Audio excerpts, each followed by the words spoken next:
Hello students, कैसे आप सब लोग। मैं doctor Pawan Oberoi, former principal of Jyotirmay PG college Khatauli district Muzaffarnagar. Students, मैंने 2 दिन पहले वीडियो अपलोड करी थी बिजनेस स्टैटिस्टिक्स में, जो डिस्पर्जन आपका चैप्टर स्टार्ट करवाया है। ठीक है, और मैंने आपको बताया था कि डॉक्टर केल गुप्ता की किताब है नवयुग प्रकाशन आगरा, इसी बुक से मैं आपको सारे क्वेश्चंस करा रहा हूं और आज मैं आपको इसमें जो है आगे क्वेश्चन स्टार्ट करवाऊंगा। ठीक है, चलिए तो स्टार्ट करते हैं इसमें। देखिए, नेक्स्ट क्वेश्चन है आपका क्वेश्चन नंबर 9। ये देखिए, आपको class 1 to 10, 11 to 20, 21 to 30, 31 to 40 and 41 to 50। ठीक है, और इसमें फ्रीक्वेंसीज आपको दे रखी है। ठीक है, तो एक चीज आपको ध्यान रखनी है कि ये आपका क्वेश्चन कॉन्टिन्यूअस सीरीज का है और इसमें कॉन्टिन्यूअस सीरीज जो होती है वो 2 टाइप की होती है। There are 2 types of continuous series, inclusive series and exclusive series. ठीक है, तो आपको इसको चेंज करना होगा, एक्सक्लूसिव सीरीज को इंक्लूसिव सीरीज में आपको चेंज करना होगा। अगर आपने ध्यान देंगे तो इसमें और इसमें 1 का डिफरेंस है।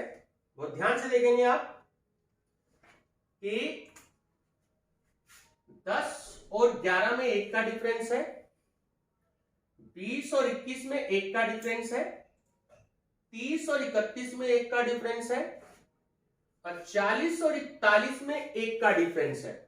ठीक है, तो आपको यहां ये चीज ध्यान देनी है कि जितने का भी डिफरेंस होता है आप उसका हाफ तो माइनस कर देंगे और हाफ आप उसका प्लस कर देंगे। ठीक है, तो ये देखिए 1 का डिफरेंस है, तो आप क्या करेंगे कि 1 का डिफरेंस है, देखिए इसमें 1 का डिफरेंस, इसमें और इसमें 1 का डिफरेंस, इसमें 1 का डिफरेंस, इसमें और इसमें 1 का डिफरेंस, तो जो 1 का हाफ होता है आपका 0.5, तो 0.5 आप इसमें से माइनस करेंगे। 1 में से 0.5 माइनस किया तो आपकी वैल्यू आ गई 0.5। ठीक है, और इस वाली वैल्यू में आप प्लस कर देंगे 0.5, यानी कि 10.5।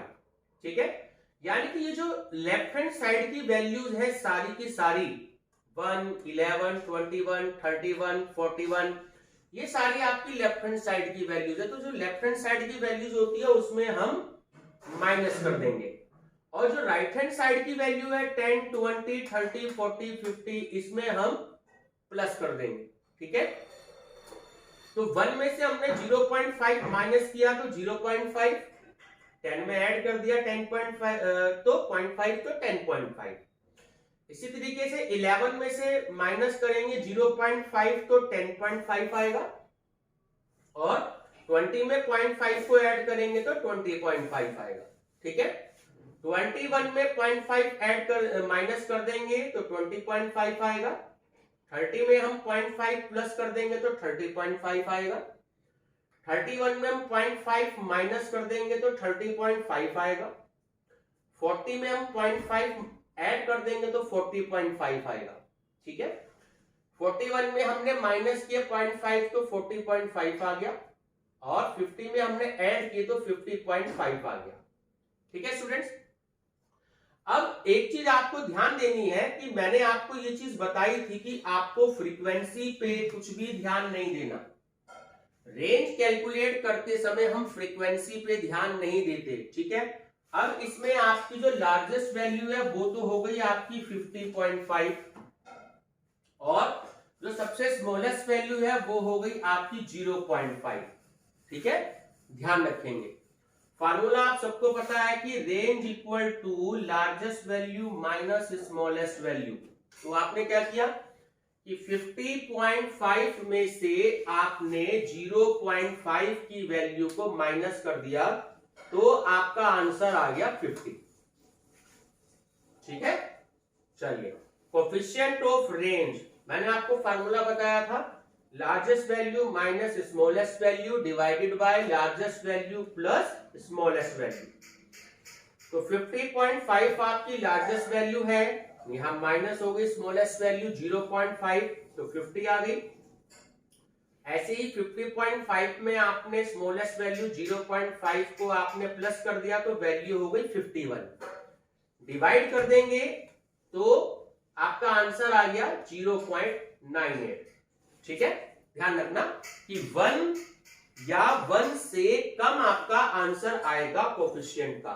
केवल वही सिचुएशन ऐसी होती है जैसे मैंने आपको पार्ट 2 में, डिस्पर्जन पार्ट 2 में बताया था कि जब आपकी ये वाली वैल्यू कम होगी और ये वैल्यू ज्यादा होगी तो उसी सिचुएशन में आपका 1 से ज्यादा आंसर आता है। ठीक है, लेकिन 99% केसेस में 1 या 1 से कम का ही आंसर होता है। ठीक है, ध्यान रखेंगे।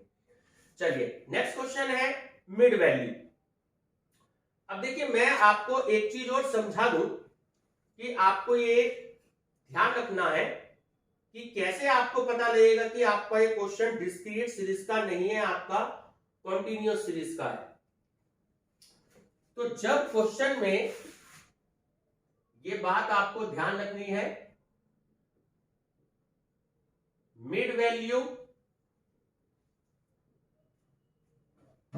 मिड पॉइंट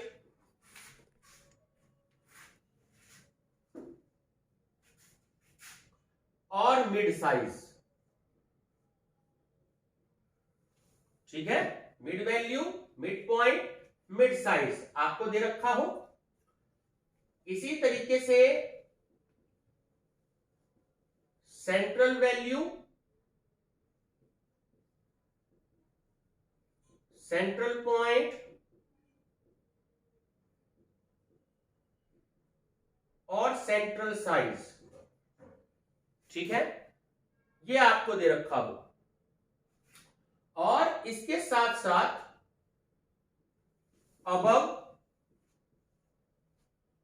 अबव के साथ आपको दे रखा हो मोर देन। ठीक है, और उसके साथ आपको दे रखा हो बिलो, या दूसरा वर्ड है लेस देन। तो आपको ये कुछ वर्ड्स याद रखने हैं। ठीक है, mid value, mid point, mid size, central value, central size, central point, above और मोर देन और बिलो और लेस देन। जब ये आपको वर्ड क्वेश्चन में गिवन होंगे तब आपको ये बात याद रखनी है कि आपका ये वाला जो क्वेश्चन होगा वो आपका कॉन्टिन्यूअस सीरीज का होगा। वरना बच्चे यहां पर ध्यान नहीं देते हैं तो बच्चे इसको डिस्क्रीट सीरीज का क्वेश्चन मान के कर लेते हैं, जो कि गलत हो जाता है। ये आप वर्ड्स जरूर याद कर लीजिएगा, बार बार ये वर्ड रिपीट होंगे और ये वर्ड इसलिए दिए जाते हैं कि स्टूडेंट्स को ताकि पता लग जाए कि ये क्वेश्चन जो है हमारा कॉन्टिन्यूअस सीरीज का है। तो वहां स्टूडेंट्स को आपको ध्यान रखना है कि आपका ये क्वेश्चन कॉन्टिन्यूअस सीरीज का है। ठीक है, चलिए अब दूसरी बात ध्यान देने वाली ये है, एक्चुअली जो मिड वैल्यू जो होती है ये एक्स की वैल्यू होती है, ये आपको ध्यान रखनी है। ठीक है, अब जरा ध्यान से देखेंगे कि 5 और 10 में 5 का अंतर है, 10 और 15 में 5 का अंतर है, 15 और 20 में 5 का अंतर है और 20 और 25 में 5 का अंतर है।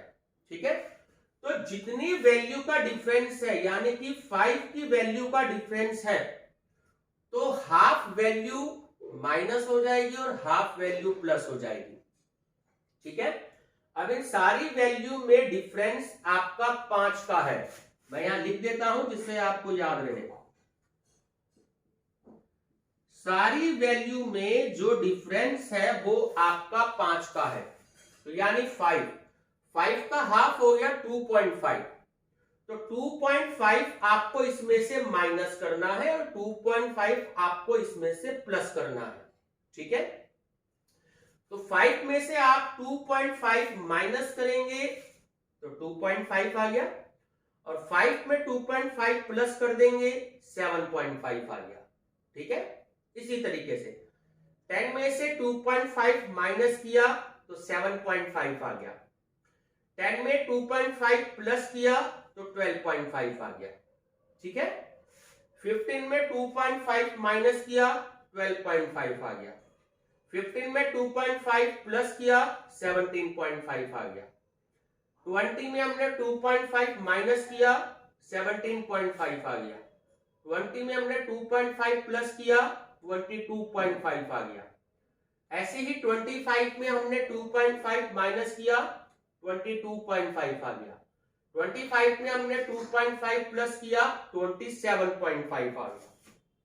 ठीक है, जितने का डिफरेंस होता है, तो जो क्वेश्चन में वैल्यू गिवन है आपको मिड वैल्यू की, तो उसमें से हाफ वैल्यू माइनस करनी है और हाफ वैल्यू प्लस करनी है। बस ये कॉन्सेप्ट आपको याद रखना है।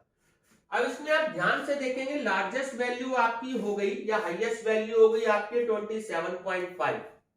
ठीक है, ये आपकी हो गई हाईएस्ट वैल्यू, लार्जेस्ट वैल्यू, और स्मॉलेस्ट वैल्यू हो गई आपकी 2.5। ठीक है, तो रेंज का formula range equal to largest value minus smallest value, यानी कि 27.5 में से 2.5 माइनस कर दिया तो आपकी वैल्यू आ गई 25। ठीक है, coefficient of range L minus S divided by L plus S, तो 27.5 में से 2.5 माइनस हो गए तो 25 आ गया, और 27.5 में से 2.5 प्लस कर दिया तो 30 हो गया। ठीक है, हमने इसको डिवाइड कर दिया तो हमारा आंसर आ गया 0.833। ठीक है स्टूडेंट्स, मैंने बहुत अच्छे से आपको एक्सप्लेन करने की कोशिश करी है। अगर आपको समझने में कोई प्रॉब्लम हो तो आप वीडियो को बार बार देख सकते हैं कि कहां पे मैंने माइनस बताया और कहां पे ये प्लस करना है। कोई ज्यादा टेंशन लेने वाली जरूरत नहीं है, क्योंकि ऐसे क्वेश्चंस बार बार आएंगे तो मैं बार बार आपको बताऊंगा। ठीक है, कॉन्सेप्ट यही है। चलिए इससे अगला पार्ट सी जो है हम डिस्कस करते हैं। तो चलिए स्टूडेंट्स, नेक्स्ट इसमें जो सी पार्ट है इस क्वेश्चन का वो डिस्कस करते हैं हम इसमें, क्योंकि ये भी बहुत इंपॉर्टेंट है। देखिए यहां लिखा है लेस देन। ठीक है, मैंने आपको भी बताया कि लेस देन और बिलो अगर दिया हो तो भी कंटीन्यूअस रेशो क्वेश्चन है। इट मींस कि जितने का डिफरेंस है, देखिए इसमें और इसमें 10 का डिफरेंस है, इसमें और इसमें 10 का डिफरेंस है, इसमें 10 का डिफरेंस है, इसमें 10 का डिफरेंस है, इसमें 10 का डिफरेंस है, तो सारी ही वैल्यूज में 10 का डिफरेंस है। लेस देन या बिलो कहता है अगर आपसे, तो आपको पहले वाली वैल्यू में से आपको वो वैल्यू माइनस करनी है, डिफरेंस वाली। ठीक है, देखिए अब यहां ध्यान से कि इन सारी वैल्यूज में 10 का डिफरेंस है। 10 और 20 में 10 का डिफरेंस है, 20 और 30 में 10 का डिफरेंस है, 30 और 40 में 10 का डिफरेंस है, 40 और 50 में 10 का डिफरेंस है, 50 और 60 में 10 का डिफरेंस है। तो ये तो हो गया आपका डिफरेंस, डिफरेंस हो गया आपका 10 का। अब इस 10 के डिफरेंस को इस वाले 10 में से आपको माइनस करना है। ठीक है, यानी कि 10 में से 10 माइनस किया तो 0 to 10। आपके को क्लास इंटरवल बनानी है आपको। ठीक है, ध्यान रखिएगा, ये जो क्लास इंटरवल है आपको बनानी है 0 to 10। अब इस 20 में से जो ये डिफरेंस वाला 10 है वो माइनस कर देंगे, तो 10 to 20। ठीक है, अब इस 30 में से ये डिफरेंस वाला 10 माइनस कर देंगे, तो 20 to 30। ध्यान रखना ये वाला 10 माइनस नहीं हो रहा है। कई बच्चों को आपको कंफ्यूजन हो कि ये वाला 10 माइनस हो रहा है, ये वाला 10 माइनस नहीं है, इन सब में जो डिफरेंस है ये वाला 10 माइनस हो रहा है। ठीक है, अब 40 में से ये डिफरेंस आपका माइनस हो रहा है तो 30 आ गया, तो सीरीज बन गई 30 to 40। अब 50 में से हमने 10 माइनस कर दिए तो 40 to 50 की सीरीज बन गई, और 60 से कर दिए तो 60 में से आपने माइनस कर दिया 10 तो 50 to 16। ठीक है, बिलो का मतलब और लेस देन का मतलब कि कम, तो आपको माइनस करना है। और आपको अबव बोलता है या मोर देन बोलता है तो इट मींस कि प्लस करना है। ठीक है, तो अब ये वैल्यू आपकी आ गई। फ्रीक्वेंसी का जैसे मैंने बताया कि रेंज में कोई रोल नहीं होता, तो आपकी जो लार्जेस्ट वैल्यू हो गई वो हो गई 60 और स्मॉलेस्ट वैल्यू हो गई 0। तो जब आप रेंज कैलकुलेट करेंगे L माइनस एस, तो इट मींस कि 60 में से आपने 0 माइनस करा तो आपका रेंज आ गया 60, ठीक है। लार्जेस्ट वैल्यू 60 हो गई और स्मॉलेस्ट वैल्यू 0 हो गई, ठीक है। और coefficient of range L minus S L plus S, यानी कि लार्जेस्ट वैल्यू 60 है, इसमें से आप 0 को माइनस कर देंगे तो जाहिर बात है 0 ही आएगी, ठीक है। और 60 में आप 0 को प्लस करेंगे, जाहिर बात है तब भी आपकी वैल्यू 60 ही आएगी, ठीक है। तो 60 को 60 से आप डिवाइड कर देंगे तो आंसर आ गया 1। तो कोफिशिएंट ऑफ रेंज आपका आंसर आ गया 1, ठीक है। एक बार फिर से आपको मैं बता देता हूं कि आपको इन सारी वैल्यूज में डिफरेंस देखना है। देखिए सारी वैल्यूज में डिफरेंस है, डिफरेंस हो गया 10, और आपको लेस देन का मतलब कि पहले वाली वैल्यू में से माइनस करते चलना है। इस 10 में से हमने ये डिफरेंस 10 माइनस किया तो 0 to 10, इस 20 में से 10 माइनस किया तो 10 आ गया, 10 to 20, इस 30 में से ये डिफरेंस माइनस किया तो 20 to 30, इस 40 में से 10 माइनस किया तो 30 to 40, इस 50 में से 10 माइनस किया तो 40 to 50, और इस 60 में से 10 माइनस किया तो 50 to 60, ठीक है। लार्जेस्ट वैल्यू 60 है, स्मॉलेस्ट वैल्यू 0 है, माइनस कर देंगे, रेंज आ गया 60, और L माइनस एस कर देंगे, L प्लस एस कर देंगे, तो आपका आंसर आ गया 60 डिवाइडेड बाय 60 इक्वल टू 1। चलिए स्टूडेंट्स, अगर वीडियो पसंद आई हो तो लाइक शेयर सब्सक्राइब जरूर करिएगा। और केएल गुप्ता की किताब है डॉक्टर केएल गुप्ता, नवयुग प्रकाशन आगरा, अगर आप लोगों ने परचेज नहीं की हो तो आप इसे कर सकते हैं, नहीं तो आप किसी भी स्टैटिस्टिक्स की बुक से पढ़ सकते हैं। आपको केवल बेसिकली स्टेप्स कॉन्सेप्ट समझने हैं, ठीक है। क्वेश्चंस को रटना नहीं है, आपको कॉन्सेप्ट समझने हैं कि क्वेश्चन का कॉन्सेप्ट कैसा है, ठीक है स्टूडेंट्स। तो इससे पहले कि अगर आपने मेरी वीडियो ना देखी हो तो study with doctor Pawan Oberoi channel को सब्सक्राइब कर लीजिएगा, और डिस्पर्जन का पार्ट 1 और पार्ट 2 आप उसमें से देख सकते हैं। कोई भी सजेशन हो आप मेरे कमेंट बॉक्स में दे सकते हैं। Thank you students.